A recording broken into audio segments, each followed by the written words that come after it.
On this beautiful sunny afternoon, I started reflecting on stories about the inner earth, this time from Woolpit, a village in the English county of Suffolk, whose name is derived from an Old English word meaning pit for trapping wolves. The current population is about 2,000 people.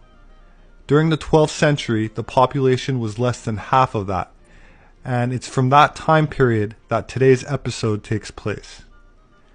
Two medieval writers independently report that two children, a brother and a sister, mysteriously appeared one day in the small village. They wore strange-looking clothes, spoke in an unknown language, and seemed to live off of a diet entirely made up of raw beans.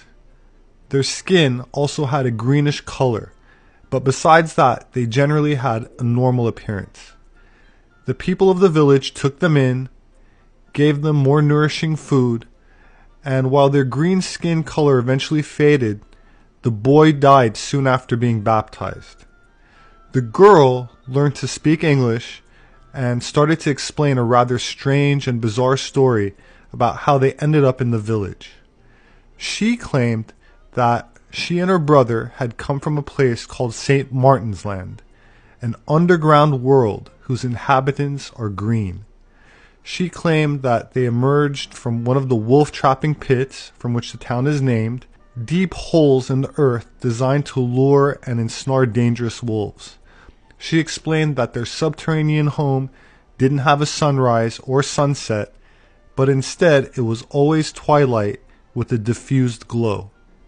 She said that the siblings had followed their father's cattle's herd into a cave and had become lost and disoriented, and it was the distant sound of bells, probably of a church, that eventually led them out.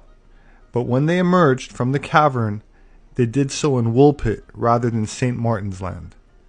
There are numerous versions of the story, and even more theories attempting to explain the odd details, such as the green skin being the result of malnutrition, poisoning, or the lifelong exposure of their skin to a different kind of light besides the sun.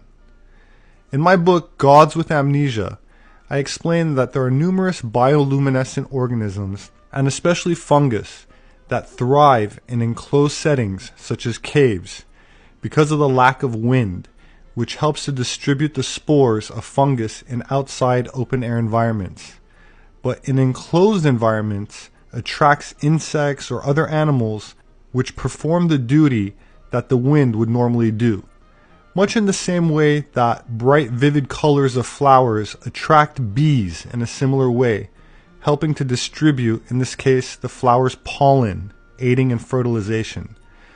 So one can imagine that the light of St. Martin's Land, if such a place were to exist, could be a diffused, perpetual glow of mushrooms, lichen, or something similar. The story continues with the girl eventually marrying a royal officer from a town about 40 miles from Woolpit, given the name Agnes, and having children whose descendants could possibly still inhabit the area to this day. While the vast majority dismiss the story as folklore and fairy tales, it still manages to persist, with some seeing striking similarities to legends of green leprechauns and other old myths from the region. Gerald of Wales, an archdeacon and historian from the 12th century, told a similar story of a boy who, after escaping his master, and I quote, encountered two pygmies who led him through an underground passage into a beautiful land with fields and rivers, but not lit by the full light of the sun, end quote. Could there really be inhabited subterranean worlds which actually exist, but the surface inhabitants today dismiss as myth and legend?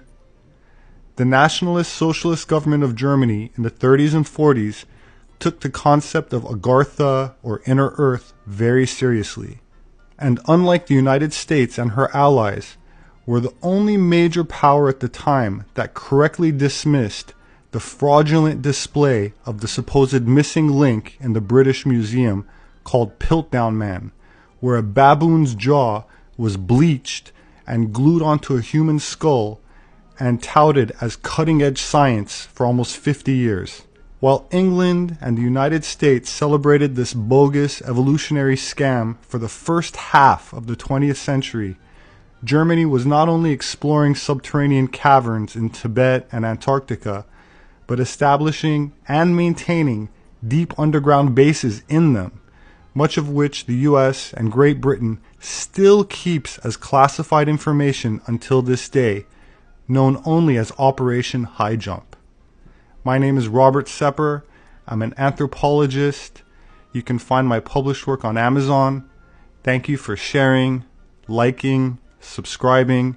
Please don't forget to leave me your thoughts in the comment section. Please have a great weekend, and I hope to see you again soon.